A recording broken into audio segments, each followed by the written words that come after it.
Selamat siang Pak Budi, selamat siang teman-teman semuanya. Perkenalkan, kami dari grup D atau kelompok D. Di sini kami akan membahas mengenai external scanning, yang dimana di dalam bab ini atau dalam pembahasan kali ini kami akan menyinggung mengenai STIP dan juga Porter's Five Force. Nah, sebelum kami masuk ke dalam penjelasan tersebut, izinkan kami untuk memperkenalkan diri terlebih dahulu. Dalam kelompok D ini terdiri dari 5 anggota atau 5 orang. Yang pertama itu ada Rifai Kevincianturi, Michael, Givana Gresti, saya sendiri Devika, dan juga Andrian Cornelis. Nah, mari kita mulai presentasi pada hari ini dengan penjelasan atau definisi tentang STIP atau PESTEL. Saya Andrian Cornelis akan menjelaskan definisi STEP atau PESTLE. Analisis STEP atau PESTLE adalah metode manajemen risiko yang digunakan untuk mengevaluasi lingkungan eksternal bisnis dengan memecahkan peluang dan risiko menjadi 6 faktor. 6 faktor tersebut yaitu yang pertama faktor politik, yang kedua faktor ekonomi, yang ketiga faktor sosial, yang keempat faktor teknologi, yang kelima faktor hukum, dan yang terakhir yaitu faktor lingkungan. Baiklah, saya Givana Gresti, saya akan menyampaikan mengenai contoh implementasi STIP pada PT PGN, yaitu Perusahaan Gas Negara. Yang pertama, political. Manajemen mendukung kebijakan pemerintah mengenai penyediaan gas domestik yang terjangkau untuk industri dan masyarakat walaupun harga dari kontraktor naik, sehingga membuat laba dari PGN berkurang. Yang kedua, economic. Dalam hal ekonomi, perusahaan ini juga mengalami penurunan karena utang yang bertambah serta nilai tukar mata uang rupiah yang melemah, yang menyebabkan harga beli dari luar negeri bertambah. Yang ketiga, social.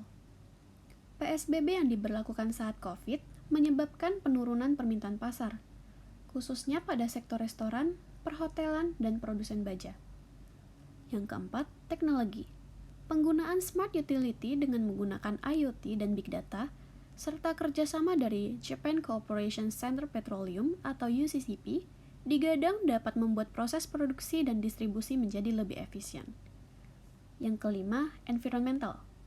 PGN tetap memperhatikan lingkungan hidup dengan nihilnya pencemaran lingkungan, serta mendapat proper emas, yaitu penghargaan tertinggi dari Menteri Lingkungan Hidup dan Kehutanan atas kinerja pengelolaan lingkungan. Dan yang terakhir, legal. Dengan adanya Perpres nomor 40 tahun 2016 yang terlaksana mulai 1 April 2020, maka harga jual gas tetap walaupun harga beli dari kontraktor naik sehingga menyebabkan kerugian. Baiklah, terima kasih. Sekian dari saya, akan dilanjutkan oleh rekan saya. Ya, di sini saya akan menjelaskan definisi dari kekuatan Porter.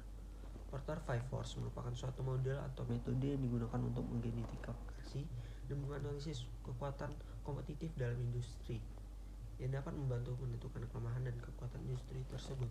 Model analisis bisnis ini dapat diterapkan ke berbagai segmen ekonomi guna memahami tingkat persaingan dalam industri dan cara meningkatkan profitabilitas perusahaan jangka panjang. Selanjutnya saya akan menjelaskan contoh segmentasi implementasi Five Force Porter di perusahaan teh botol Sosro.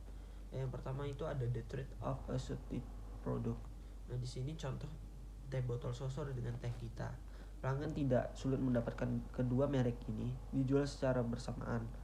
Tetapi diferensiasi teh kita dengan switching cost yang sama, tetapi pelanggan mendapatkan botol yang lebih besar dan isi yang lebih banyak sedikit ketimbang Sosro, dan cara ini tidak mudah diikuti teh Sosro karena sudah banyak botol yang diproduksi oleh Sosro dalam iklannya.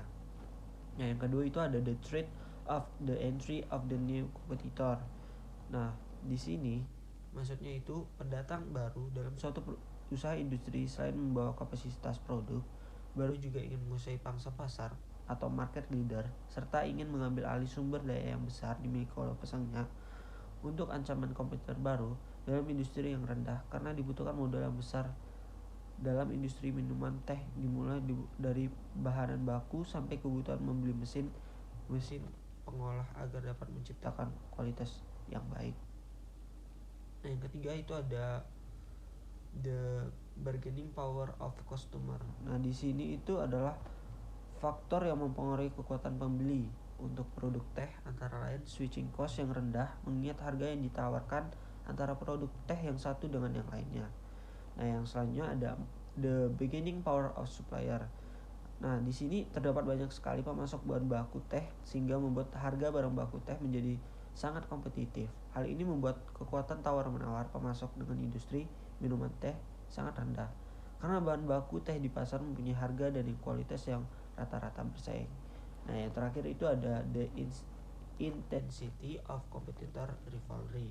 Nah, perusahaan teh sosro memiliki pesaing antara lain Putrajaya, Tekita, Fruity, Presti, dan Kepala Jenggot, yang dimana masing-masing perusahaan bersaing dengan kompetitif secara ketat. Persaingan ini terjadi di tingkat harga, promosi atau iklan, dan hadiah yang diberikan.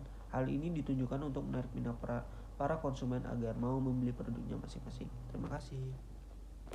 Baiklah, saya Rifai Kevin akan melanjutkan tentang analisis Porter's 5 Forces atau analisis 5 kekuatan Porter. Yang pertama, threat of new entrants atau hambatan bagi pendatang baru. Kekuatan ini menentukan seberapa mudah atau sulit untuk masuk ke industri tertentu. Jika industri tersebut bisa mendapatkan profit yang tinggi dengan sedikit hambatan, maka pesaing akan segera bermunculan.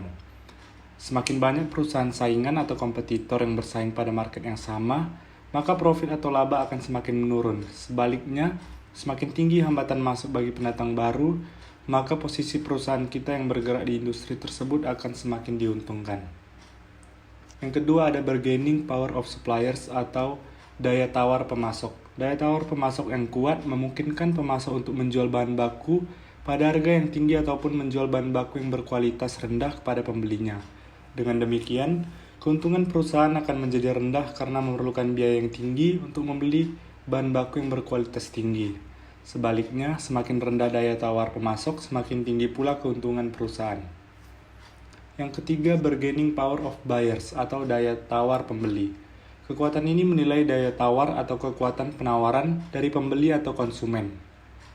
Semakin tinggi daya tawar pembeli dalam menuntut harga yang lebih rendah ataupun kualitas produk yang lebih tinggi, semakin rendah profit atau laba yang akan didapatkan oleh perusahaan produsen. Yang keempat ada threat of substitutes atau hambatan bagi produk pengganti. Hambatan atau ancaman ini terjadi apabila pembeli atau konsumen mendapatkan produk pengganti yang lebih murah atau produk pengganti yang memiliki kualitas lebih baik dengan biaya pengalihan yang rendah. Semakin sedikit produk pengganti yang tersedia di pasaran, akan semakin menguntungkan perusahaan. Yang terakhir ada rivalry among existing competitors atau tingkat persaingan dengan kompetitor. Kekuatan ini adalah penentu utama. Perusahaan harus bersaing secara agresif untuk mendapatkan pangsa pasar yang besar. Perusahaan akan semakin diuntungkan apabila posisi perusahaan kuat dan tingkat persaingan pada pasar atau market yang sama tersebut rendah. Persaingan semakin ketat akan terjadi apabila banyak pesaing yang merebut pangsa pasar yang sama. Loyalitas pelanggan yang rendah, produk dapat dengan cepat digantikan dan banyak kompetitor yang memiliki kemampuan yang sama dalam menghadapi persaingan. Terima kasih.